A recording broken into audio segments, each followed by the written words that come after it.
Hey, hey, how do you do? We're gonna butcher some movies for you, 'cause Kristy doesn't know movies. Hey, welcome to another episode of Kristy Doesn't Know Movies. How you doing? Amazing. I have cable now. Explain. I'd rather not. Ew. Alrighty then. Yeah. Well, it's Get good on with it. Okay.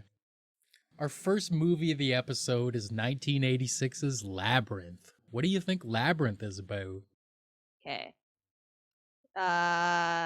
David Bowie's in it. Yeah. I know a bit about this one because of like just secondary knowledge from memes. So David Bowie is some sort of like troll king, a king of some sort, and he lives in like some weird world that he's the king of it. He does what he wants. The world does what he wants. And so I believe he just wants to have a kid. So he steals a kid. What year did you say this was? 86. He steals a young Jodie Foster. And then Jodie's parents have to go and like go through his labyrinth Uh-huh. and like go get the kid. They face many obstacles. And at the end, it's David Bowie, so they probably have to dance and have a dance competition to see like who gets the kid in the end. It's kind of like the equivalent of like a fiddle contest with the devil, except it's a dance off against David Bowie in more makeup than usual, um, to see who wins the kid. But I feel like he probably rigs it because first of all, he's obviously like a good dancer, which is why he's the one who chose a dance off. It's very true. So like it's rigged in that regard, and he's the master of that land. So like no matter what, he like carries out the so-called justice, He's got which that means leverage. yeah, like nobody, what are they gonna do? Be like, we won. He'd be like, okay, well, I own the judge, so you didn't. Um, so he probably pulls something like that, and I imagine baby Jodie Foster looks at her parents and is like, goo goo gaga, and then David Bowie's like, oh, look at this love that I could never give this child because I just want one for my collection. Fine, go back. I'll steal another less wanted kid. So then Jodie Foster gets to go home to her parents. David Bowie steals a kid from like um, a less wanted situation. And then that works out better for everyone. Basically, in the end, David Bowie just adopts a kid and everyone lives happily ever after. Beautiful. It's a touching story. Alrighty. Yeah. You want to do some trivia? Ooh, yeah. Alright. Question. What is the name of the courtesan played by Nicole Kidman in Moulin Rouge? Why the fuck would I know that? Candy. Wrong, wrong, wrong, wrong. I don't Question. appreciate that. In what 1950 drama does Betty Davis say, "Fasten your seatbelts, it's going to be a bumpy night"?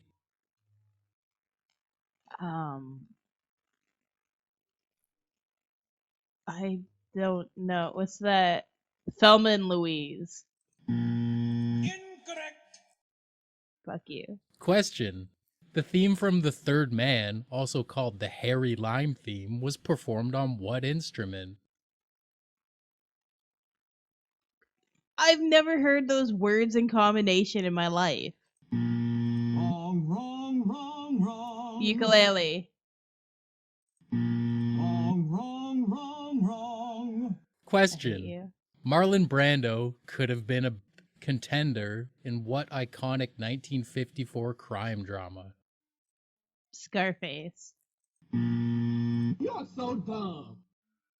What famous LA landmark is heavily featured in Rebel Without a Cause?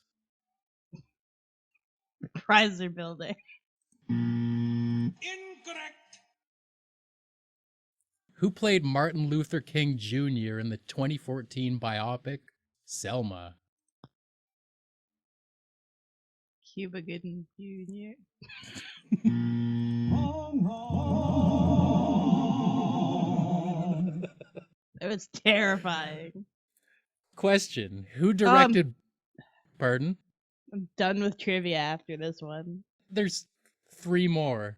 Ugh, fine. We do 10 per segment. Who directed Boris Karloff in the classics Frankenstein and Bride of Frankenstein? I don't care. Reb Brown. Wrong.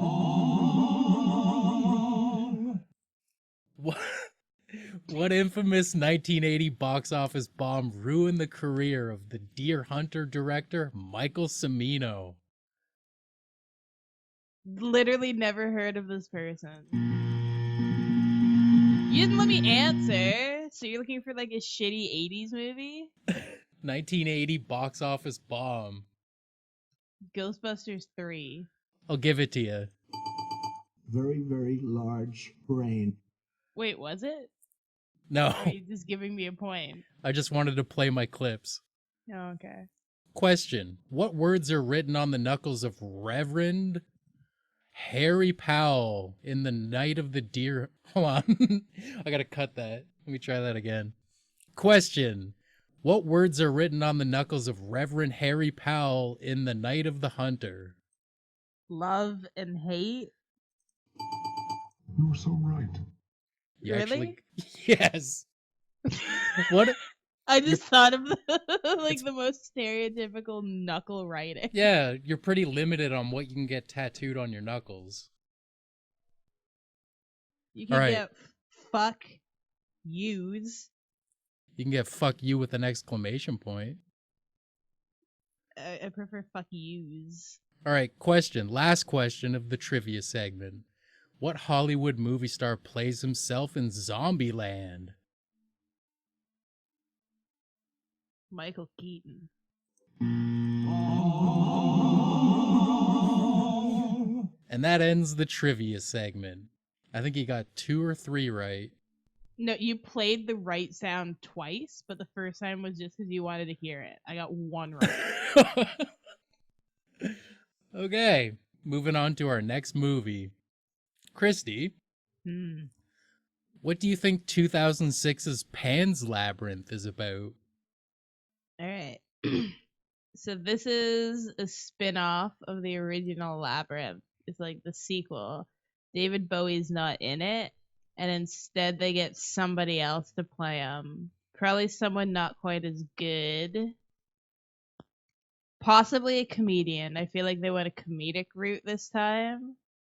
So they got like, I don't want to say Adam Sandler. Who's that guy who plays Paul Blart? Kevin James. Yeah. Kevin James is the ruler of his own damn domain. And so he wants a kid. He steals a baby. But Kevin James isn't as loved as David Bowie was. So not all of his subjects are like down to follow everything he said. So when he steals a baby, Pan must enter a labyrinth where she finds a goat man. And Pan and the goat man go... No. Pan is the goat man. This young What? blonde girl meets Pan, the goat man, and he's trying to help her because she wants to go see Kevin James to get her little brother back. But Pan is substantially unhappy with the quality of life that Kevin James is providing to like the residents of the Labyrinth. So Pan wants to go overthrow his dictatorship. So with the help of this young blonde girl, he and her, she's like a kind of underground indie-ish actor. Like typically she just does indie films, and this was her first breakout role and her last, so I don't know her name. And so together they go to confront Kevin James to A, get her brother back, and B, basically just kill him, because like you can't take over a dictatorship and like let him just walk away. Like he still has some followers, he still has some resources. So they go and like they imprison him because it's a kids movie and they can't just go and cut off his head, but you know what they wanted to do. Yeah. And so yeah, in the end it becomes Pan's Labyrinth because they stop Kevin James from being this like wacky labyrinth ruler. And then Pan becomes master of the labyrinth. So he obviously lets the girl and her baby brother go home, and yeah, I feel like they left on like friendly terms. They all know how to like enter each other's worlds, so it's very possible that there could be a sequel to this where the little girl goes back as like an adult and finds out that like Pan has now become a dictator and she has to like appeal to his heart or something. But yeah, like that could be a fun sequel to it. It would be a lot more fun since Kevin James won't be in the sequel. You sound pretty sure of yourself. Yeah. I'm gonna fly back there and I'm going to destroy your computer if you play those again.